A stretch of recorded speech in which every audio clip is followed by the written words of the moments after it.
अर्श और मलकंटक रोगर घरोई उपचार विषय जानतु। यही वीडियो देखला परे आपन को ऑपरेशन करिया को पड़िबनी।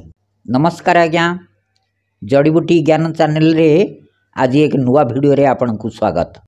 अर्श और मलकंटक यह एक अत्यंत कष्टकर समस्या, किंतु घरे थिबा किसी सरल उपचार द्वारा बहुत शीघ्र आराम पाई परिबे।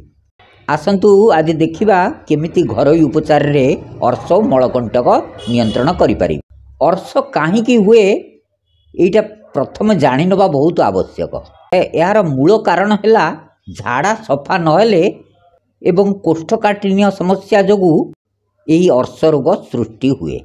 यह छड़ा ज्वालामुखी खाद्य अर्थात अधिक तेल मसला युक्त खाद्य खाइबा कारणरू, कम पानी पीवा कारणरू, अधिक समय पर्यंत गोटे जगार बसी रहिबा कारणरू, फाइबर युक्त खाद्य फल पनीपरिबा न खाइबा कारणरू अर्श रोग सृष्टि हुए।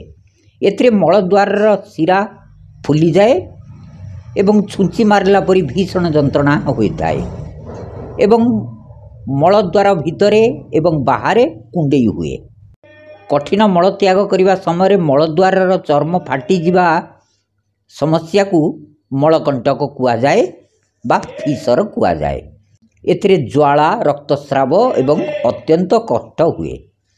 यही वीडियो रे दिया जाइथिबा घरोई उपचार भितरु जेउठी सरल लागुची सेतरु गोटिए औषध व्यवहार करंतु।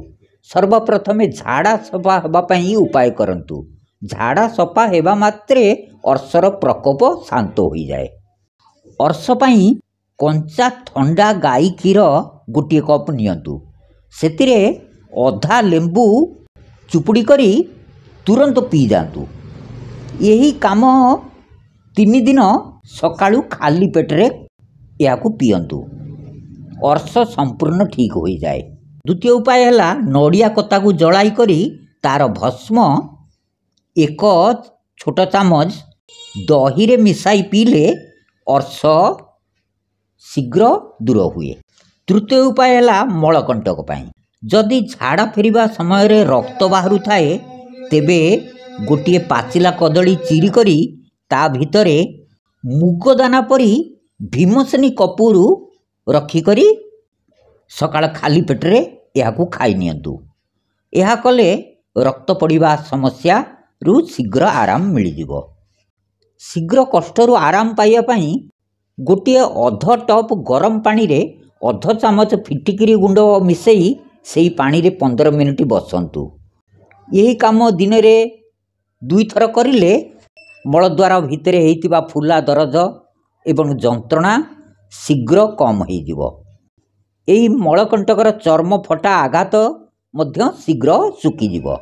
गोटे चामच तिल तेल माने खसा तेल सहित हलदी पेस्ट मिसाई एक पेस्ट तैयारी कर नियंतु। एहाकू मलद्वार आखपाखे जंत्रणा हेउथिबा जागारे लगांतु। हलदी रे एंटीसेप्टिक गुण थाए। यह पाइल्स रो ज्वाला कमे दिए। इसबगोल पाउडर कवच को दूर करे। झाड़ा सफा हबारे साहाय्य करे। राति रे सोइबा पूर्वरु गोटे चामच इसबगोल को गोटे ग्लास गरम पानी किंबा दही सहित मिसाई पियंतु। यह मल को नरम करे एवं मलकंटक रे आराम देइथाए। आलोवेरा जेल अत्यंत उपकारी। यार गुण मध्य अगणित अटे। यहाकू खाइबा एवं मलद्वार रे लगाइबा। ताजा आलोवेरा पत्र जेल काटिकरी 50 ग्राम मात्रा रे खाआंतु एवं मलद्वार रे लगांतु। आलोवेरा खाइबा द्वारा एथिरे थिबा एंटीऑक्सीडेंट गुण रोग प्रतिरोधी शक्ति वृद्धि करे। एंटी इन्फ्लेमेटरी गुण फुला दरज जंत्रणारू आराम दिए। एथिरे थिबा एंटीबैक्टेरियल गुण जीवाणुनाशक अटे। एंटीसेप्टिक गुण क्षत घा सुखिबारे साहाय्य करे। चर्म रोग रे अत्यंत उपकारी। यह अर्शर फुला दरज एवं ज्वाला कमेबारे अत्यंत कार्यकारी एवं पेटर जावतीय समस्या गुड़िकरू रक्षा करे। हजम शक्ति वृद्धि हुए। कठिन मल को नरम करी पेट सफा हेबा पई साहाय्य करे। गैस समस्या, एसिडिटी समस्या, ब्लोटिंग, पेट फुलिबा समस्या रक्षा मिले। दिन को 2-3 ग्लास पौड़ पानी पीले शरीर सहजरे हाइड्रेट होता है। जदि आपण रेडीमेड औषध खाइबाकू चाहूँगी तेबे पतंजलि आयुर्वेद औषध दुकान अर्शकल्प बटी किणिकरी सकाळ संध्यारे गोटिए करी बटिका खाआंतु। यह अत्यंत प्रभावशाली। यह मु निजे व्यवहार करी जहा 1 सप्ताह अर्श रोग संपूर्ण ठीक हो गला।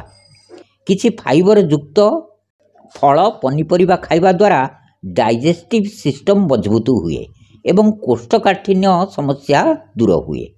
एगुड़िक है पेट सफा होगापी नंबर 1 है पिजुली।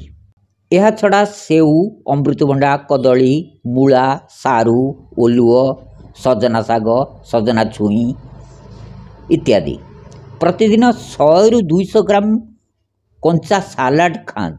कंचा पियाज, काकुड़ी, बीटरूट, गाजर, धनिया पत्र, मूला इत्यादि। अधिका मसलायुक्त खाद्य, मांस, खटा, पकुड़ी, बरा, तेल भजा जिनिस गुड़िक, जंक फूड, चा एवं कॉफी अधिक पियंतु नाही। ए सबु अर्श को बढ़ाई थाए। जदि ए सबु उपाय गुड़िक करिला परे भी आराम न मिले तेबे डाक्तरंक सहित परामर्श नेबा आवश्यक। जदि आजिर घरोई उपचार आपनकु उपकारी लागि थाए दयाकरी वीडियो को लाइक, शेयर एवं सब्सक्राइब करंतु। आपणकर मतामत कमेंट रे लिखिकी जणांतु। धन्यवाद।